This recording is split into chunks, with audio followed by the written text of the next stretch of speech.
Hello, friends. My name is Adele, and I warmly welcome and greet you in this second podcast of mine. Today, our guest is the famous scientist, Mr. Luca.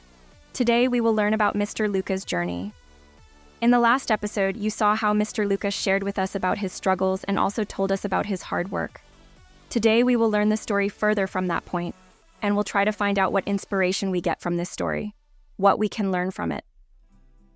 Keeping this story in mind, how we can move forward in our own lives, how much we can learn, what all we can grasp from it, and when we bring it into our lives, what effect it will have on us. Today, we will talk about all these things with Mr. Luca. So, Mr. Luca is present in our studio. Please tell us, Mr. Luca, what would you like to say on this topic? Hello, Adele. It feels very nice to come to your studio. Today is our second time visiting. When I came before also, you welcomed and greeted us in the same way. We were very happy then, and today you have added even more joy to it. Today I am feeling even better, and I am feeling very proud of myself.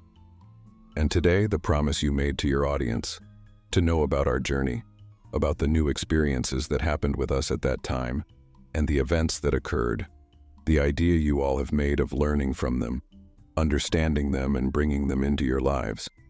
I have listened very carefully to all those things, and I wish that I answer all these questions today through this second episode. This is our second podcast with you, and I want to make it even more interesting. I want to tell the audience that if you walk on the path we tell, bring those struggles into your life, then you too will definitely get the opportunity to reach your goals and one day become successful.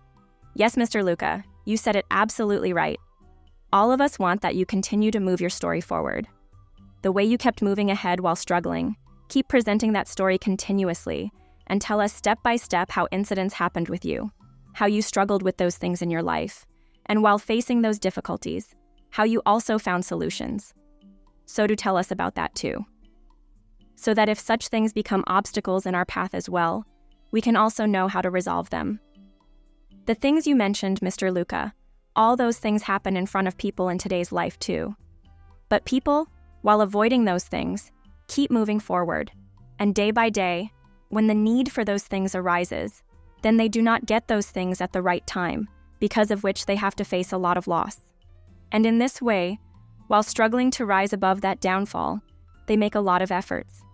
And sometimes, while struggling like this, they keep forgetting those things which used to inspire them, which used to encourage them, or they leave those things behind somewhere in their life.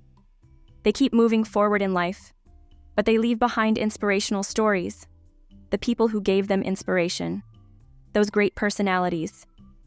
They do not carry their memories along with them. They have to bear the consequences of this. And I want that today, Mr. Luca, while paying attention to these small things, you focus on how to move forward while struggling, and through your story, explain to us, teach us, so that we too can move forward on a good path and make our lives successful. If our audience is watching and listening to our broadcast, then they should get benefit from it. They should get solutions to their questions. Yes, Adele, you said it absolutely right. I will make every effort from my side to present all those small and big events that are connected to each other, which I often present in the form of a story in front of people, and from which people get a lot of inspiration. And if they bring it into their lives, they also get to see its benefits. So today, I will try to tell you in brief the story based on the mainstream of that struggle-filled life, which we consider a small story, and try to explain to you briefly. And I will make every effort from my side that you understand it very well, and you take it into your life as a learning and work on it, and move yourself forward. With this wish, now I come to my story, and today I will start this story for you all. The main objective of this story will be understood by you at the end.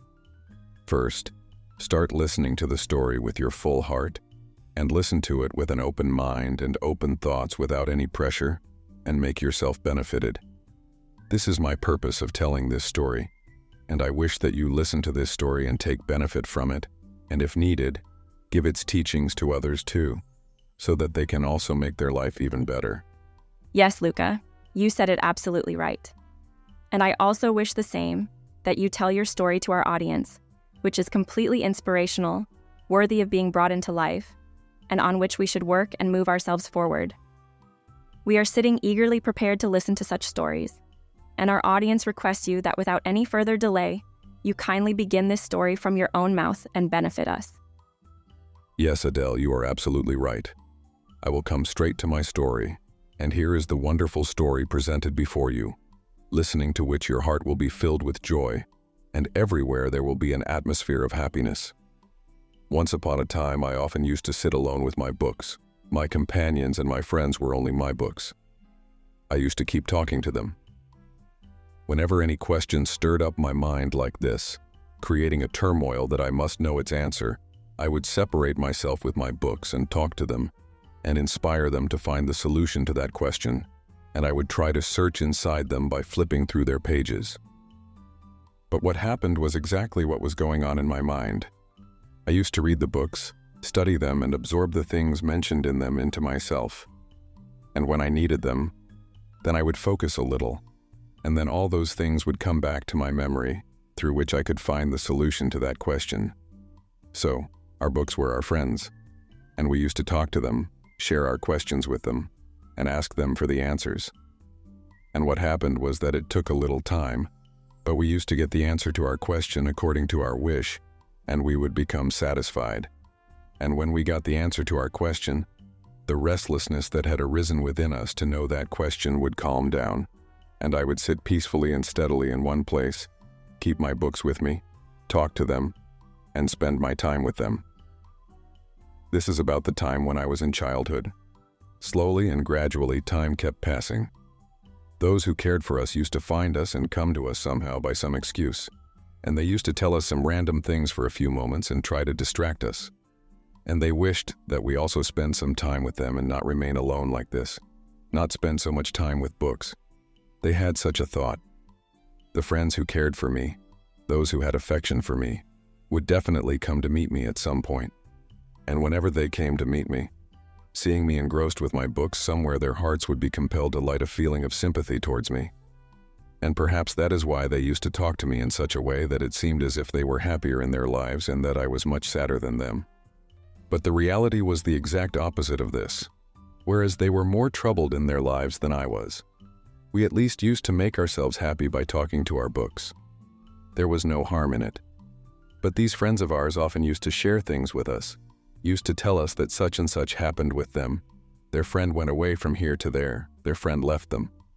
They used to tell all these things and make themselves sad, and also make us sad for some time. But what could we do? They were our friends after all. Even if they were not always with us, it didn't matter. Sometimes, sooner or later, they would definitely come to meet us and used to talk a lot with us. Whatever was possible for them, they used to share their things. And there was nothing they could learn from us because they had no attachment to books. And perhaps this was the reason why all those friends slowly started to distance themselves from us. And eventually our friends drifted away from us. They became busy in their own lives and we remained where we were. But we acquired so much knowledge that we were able to understand struggle. We were able to understand what life actually is. Whereas those same friends of ours remained far away from these things, they could never understand it, nor did they ever try to understand it. Although they used to take out a lot of time, do exercise to keep their body fit, and used many other ways to stay healthy, and they did remain healthy. But just staying healthy does not mean that you understand life. Along with staying healthy, they had no control over their senses, whereas I had complete control over my senses. Whatever I wanted, only that my body would do, and only those things would be felt and experienced. Whereas the rest of our friends were completely opposite to this, they had nothing to do with it. And that is why when they came to us, spent a little time with us, we would try to tell them about all these things so that they too could understand what life is. But those friends would make excuses and request permission to leave, saying, "Please let us go now, we will meet again sometime." And this cycle continued. Well, with this, I put a pause to my words. And if you have anything more to ask, you may ask, and I will surely tell you in such a way that it will help you move forward in your life. Yes, Mr. Luca, you have said it absolutely right. I am completely satisfied with it, and I don't see any kind of difficulty in it. It is completely clear. And you have presented before us such a beautiful and emotionally touching, completely inspirational story in a very good manner. After listening to this story, we feel that we must understand those secrets that you are trying to convey through this story. We need to act upon it. We need to work on it. We need to bring these things forward and make people aware about them. I will make every effort from my side to ensure that my audience applies it to themselves. And they should see the result, how they feel, what changes they can observe. And after how many days of following it, they start feeling a change within themselves. I will request and urge my audience to apply it on themselves and tell us what conclusion comes out of it, what benefit it brings to their life, and how they are able to see themselves after applying this experiment on themselves.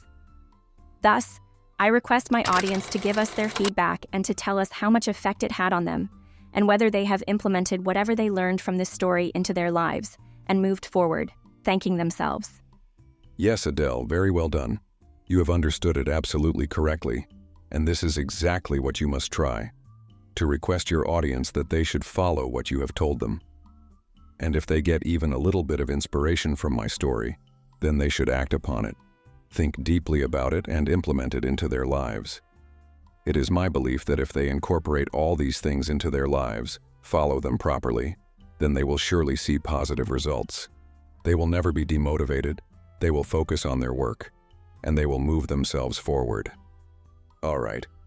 Yes, friends, in today's episode, whatever you have learned today, decide to implement it into your life and give me the confidence that you will surely adopt this learning and will tell us about its result. So friends, with this, we bring today's episode to a close, and we request Mr. Luca to kindly give us the opportunity to serve again next time, and by taking out his valuable time, to once again be present with us in the next episode, and share his interesting stories with us, entertain us wholeheartedly, and guide